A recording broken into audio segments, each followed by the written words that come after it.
নমস্কাৰ এই মুহূৰ্তত আহি পৰিছে সন্ধিয়াৰ কেইবাটাও গুৰুত্বপূৰ্ণ খবৰ। আজি হৈছে 29 জুলাই। লাখ লাখ মহিলাৰ বেংক একাউণ্টত চৰকাৰে সোমাই দিব টকা। নতুনকৈ অৰুণোদয় আঁচনি আবেদন প্ৰক্ৰিয়া আৰম্ভ হৈ গৈছে।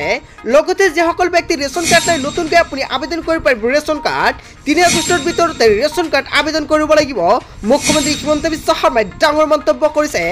লগতে আত্মসহায়ক মহিলা 10,000 টকা কেতিয়া সোমাব কেইবাটাও ডাঙৰ মন্তব্য কৰিছে অসমৰ মুখ্যমন্ত্ৰী ডক্টৰ হিমন্ত বিশ্ব শৰ্মাই।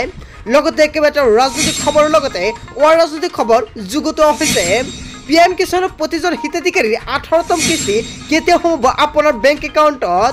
লগতে কেইবাটাও ডাঙৰ খবৰ আহি পৰিছে।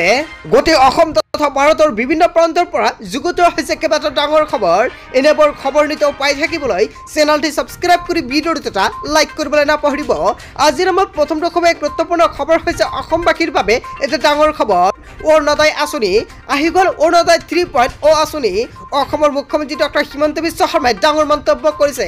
অৰুণোদয় 2.0 আঁচনিত যিসকল ব্যক্তিৰ নামটো অন্তৰ্ভুক্ত কৰিব পৰা নাই সেইসকল ব্যক্তিৰ বাবে এটা ভাল খবৰ। ৰাজ্যবাসীৰ বাবে ডাঙৰ ঘোষণা কৰিছে অসমৰ মুখ্যমন্ত্ৰী ডক্টৰ হিমন্ত বিশ্ব শৰ্মাই। আহি আছে অৰুণোদয় 3.0 আঁচনি। সকলো যোগ্য হিতাধিকাৰীয়ে লাভ কৰিব এইবাৰ অৰুণোদয় আঁচনিৰ টকা। অৰুণোদয় 2.0ত কিছু অসুবিধা হোৱা বুলি উল্লেখ মুখ্যমন্ত্ৰীৰ। ফোন নম্বৰ খেলিমেলিৰ বাবে হিতাধিকাৰীয়ে লাভ কৰা নাই ধনসমূহ। যদি আপোনাৰ অৰুণোদয় আঁচনি বা অৰুণোদয় 2.0 আঁচনিত নামটো অন্তৰ্ভুক্ত হৈছে তেন্তে আপোনাৰ বাবে এটা ভাল খবৰ মুখ লৈ আহিছে। কিন্তু অৰুণোদয় আঁচনিত যিসকল ব্যক্তিৰ নামটো অন্তৰ্ভুক্ত হৈছে যদি আপুনি টকাটো পোৱা নাই তেনে ক্ষেত্ৰত সকলোখিনি সমস্যা আপুনি সমাধান কৰিব পাৰিব। অসমৰ মুখ্যমন্ত্ৰী হিমন্ত বিশ্ব শৰ্মাই ডাঙৰ মন্তব্য কৰিছে। ফোন নম্বৰ খেলিমেলিৰ বাবে হিতাধিকাৰীয়ে লাভ কৰা নাই টকা। আপোনাৰ অৰুণোদয় আঁচনিত মোবাইল নম্বৰটো দিছে নে নাই? যদি মোবাইল নম্বৰটো দিছে আপোনাৰ মোবাইল নম্বৰটো খেলিমেলিৰ বাবে অৰুণোদয় 2.0 আঁচনি হিতাধিকাৰীয়ে টকাটো পোৱা নাই। যদি আপোনাৰ অৰুণোদয় 2.0 আঁচনিত নামটো অন্তৰ্ভুক্ত হৈ আছে তেন্তে নিশ্চয় আপুনি কমেণ্ট কৰি জনাব আপুনি কেনেকুৱাকৈ সমস্যাটো সমাধান কৰিব নিশ্চয় জনাই দিয়া হ'ব। বঞ্চিত হৈ আছে সেইবোৰ যোগ্য হিতাধিকাৰী। অকল মোবাইল নম্বৰৰ বাবে সেইসকল ব্যক্তিয়ে কিন্তু টকাটো পোৱা নাই। মৃত ব্যক্তিৰ নামতো পাইছে এই ধনৰাশি। যিসকল ব্যক্তিৰ মৃত্যু হৈ গৈছে সেইসকল ব্যক্তিৰ নামত অৰুণোদয় আঁচনি পাই আছে। সকলো সমস্যা সমাধান কৰিব চৰকাৰে। অৰুণোদয় 3.0 কাম কাজ সুচাৰুৰূপে কৰাৰ নিৰ্দেশ আয়ুক্তসকলক। আৰু চৰকাৰে নতুনকৈ নিৰ্দেশনা জাৰি কৰিছে। যিসকল ব্যক্তিৰ অৰুণোদয় নাই অৰুণোদয় 3.0 আঁচনি লাভ কৰিব সেইসকল দুখীয়া মহিলাসকলে। ৰাজ্যবাসীৰ বাবে এটা ডাঙৰ খবৰ। মুখ্যমন্ত্ৰী হিমন্ত বিশ্ব শৰ্মাই নিৰ্দেশ জাৰি কৰি দিছে। লগতে যিসকল ব্যক্তিৰ ৰেচন কাৰ্ডে সেইসকল ব্যক্তিয়ে কেনেকুৱাকৈ অৰুণোদয় আঁচনি আবেদন কৰিব সেয়াও অসমৰ মুখ্যমন্ত্ৰী ডক্টৰ হিমন্ত বিশ্ব শৰ্মাই ডাঙৰ মন্তব্য কৰিছে। যদি আপোনাৰ ৰেচন কাৰ্ড নাই আপুনি এতিয়া ৰেচন কাৰ্ডটো বনাই লওক। চৰকাৰে এখন গুৰুত্বপূৰ্ণ সিদ্ধান্ত গ্ৰহণ কৰিছে। 3 আগষ্টৰ আগতে আপুনি ৰেচন কাৰ্ড আবেদন কৰিব পাৰিব। আপুনি কেনেকুৱাকৈ আবেদন কৰিব সম্পূৰ্ণকৈ জানি লওক। যিসকল ব্যক্তিয়ে আগষ্ট 2021 পৰা আগষ্ট 2023 লৈকে e-shram.gov.in পৰ্টেলত পঞ্জীভুক্ত হৈছে অসমৰ প্ৰব্ৰজিত শ্ৰমিকসকলে বিশেষ সুবিধা প্ৰদান কৰিব চৰকাৰে। যদি আপোনাৰ e-shram কাৰ্ডটো আছে আৰু আপোনাৰ e-shram কাৰ্ডটো 2021 আগষ্টৰ আৰু 2023 আগষ্টলৈকে বনাইছে তেন্তে আপুনি আবেদন কৰিব পাৰিব নতুন ৰেচন কাৰ্ড। চৰকাৰে নতুনকৈ এখন গুৰুত্বপূৰ্ণ পন্থা হাতত লৈছে। যদি আপোনাৰ অৰুণোদয় আঁচনিত নামটো নাই আৰু আপোনাৰ ৰেচন কাৰ্ড নাই তেন্তে আপুনি ৰেচন কাৰ্ড আৰু অৰুণোদয় আঁচনি দুটাই আবেদন কৰিব পাৰিব। শ্ৰমিক e-shram.gov.in পৰ্টেলত পঞ্জীভুক্ত হোৱাটো বাঞ্ছনীয়। নতুন ৰেচন কাৰ্ড লাভ অথবা ৰেচন কাৰ্ডত নাম অন্তৰ্ভুক্ত কৰাৰ বাবে প্ৰপত্ৰ ফৰ্ম চিৰ জৰিয়তে আপুনি নতুনকৈ ৰেচন কাৰ্ড আবেদন কৰিব পাৰিব। সংগ্ৰহ তথ্য সম্পূৰ্ণ তথ্যসহ প্ৰপত্ৰ ফৰ্ম চি পূৰণ কৰি জমা দিয়ক। প্ৰয়োজনীয় নথিপত্ৰৰ লগতে আপোনাৰ e-shram কাৰ্ডটো লগত জমা দিব লাগিব। যিসকল ব্যক্তিৰ বছৰি ইনকাম 4 লাখ টকাতকৈ কম অকল সেইসকল ব্যক্তিয়ে ৰেচন কাৰ্ডটো আবেদন কৰিব পাৰিব। ইয়াতে প্ৰপত্ৰ ফৰ্ম চি সংগ্ৰহ তথা জমা দিয়া ঠিকনা সংশ্লিষ্ট জিলা বা মহকুমা খাদ্য ৰাজহুৱা বিতৰণ আৰু গ্ৰাহক পৰিক্ৰমা বিভাগৰ কাৰ্যালয়ত আপুনি জমা দিব লাগিব ফৰ্ম চিটো।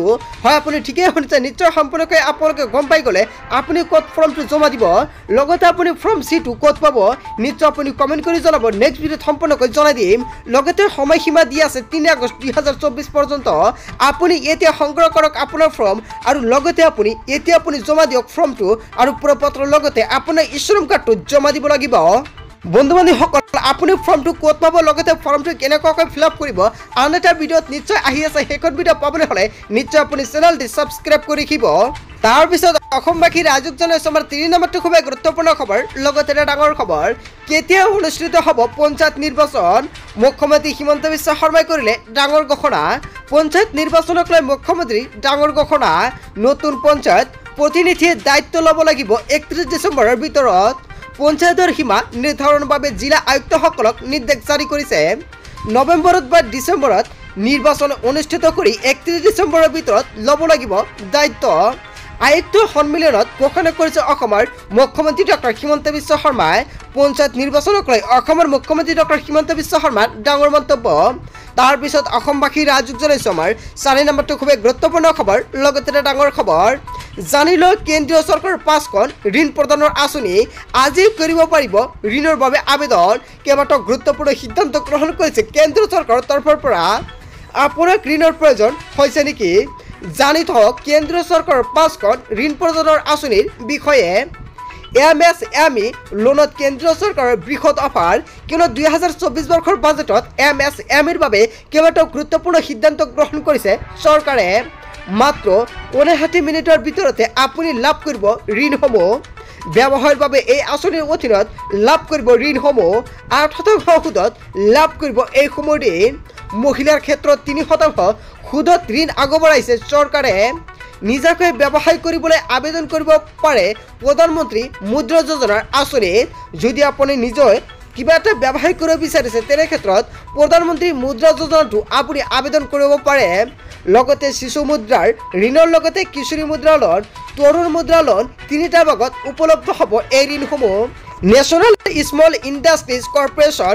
অধীনত পাব এই ঋণসমূহ বাণিজ্য উদ্যোগীকৰণ লগতে প্ৰযুক্তিৰ সৈতে জড়িত কৰিব পাৰিব ইয়াৰ বাবে আবেদন লগতে ক্ৰেডিট লিংকড কেপিটেল সাবসিডি আঁচনিৰ চৰকাৰে আগবঢ়াইছে এই ঋণসমূহ দীৰ্ঘদিন ধৰি SIDBI লোন আগবঢ়াই আহিছে কেন্দ্ৰীয় চৰকাৰে 10 পৰা 25 কোটি পৰ্যন্ত লাভ কৰিব এই ঋণসমূহ আপোনাক ঋণৰ প্ৰয়োজন হৈছে নেকি যদি আপোনাৰ ঋণৰ প্ৰয়োজন হৈছে এতিয়া আপুনি ঋণৰ বাবে আবেদন কৰি লৈ লওক জানি থওক কেন্দ্ৰীয় চৰকাৰৰ 5খন আঁচনিৰ বিষয়ে আৰু এইখন আঁচনিৰ জৰিয়তে আপুনি লাভ কৰিব পাৰিব কেন্দ্ৰীয় চৰকাৰৰ সম্পূৰ্ণকৈ সুবিধা তাৰপিছত অসমবাসী ৰাইজক জনাইছোঁ আমাৰ 5 নম্বৰটো খুবেই গুৰুত্বপূৰ্ণ খবৰ লগতে ডাঙৰ খবৰ চৰকাৰী কাৰ্যসূচীত নচলিব আমি খাদ্য মুখ্যমন্ত্ৰী হিমন্ত বিশ্ব শৰ্মাৰ ডাঙৰ নিৰ্দেশনা চৰকাৰী কোনো কাৰ্যসূচীত নচলিব আমি খাদ্য কেবিনেট শীৰ্ষ অফিচাৰসকলে যিকোনো জিলালৈ গ'লে খাব লাগিব নিৰামিষ বেছি খাব মন গ'লে ধাবাত বা পাৰ্টি অফিচত গৈ